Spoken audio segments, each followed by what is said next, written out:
नमस्कार, मी डॉक्टर नेहा डोणगावकर. सोरियासिसच्या पेशंटला बऱ्याचदा कळतच नाही की त्याला सोरियासिस झालेला आहे. तर जेव्हा सोरियासिस होतो तेव्हा त्याची प्राथमिक लक्षणं काय असतात ते आपण बघूया. सोरियासिस सुरू व्हायच्या आधी बऱ्याच लोकांना अतिशय खाज येते, म्हणजे पूर्ण अंगाला खाज येते. जेव्हा पूर्ण अंगाला खाज सुटते आणि ती 1-1, 2-2 महिने थांबत नाही, तेव्हा तुम्ही नक्कीच डॉक्टरांचा सल्ला घ्यायला पाहिजे.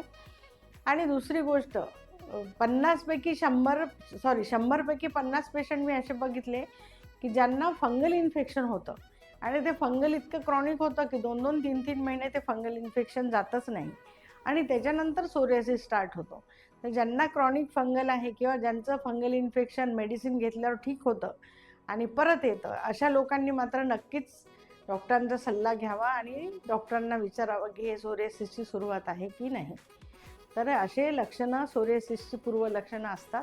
तर जर कुणाला अशी लक्षणं असेल तर त्यांनी नक्कीच डॉक्टरांचा सल्ला घ्यावा. थँक्यू.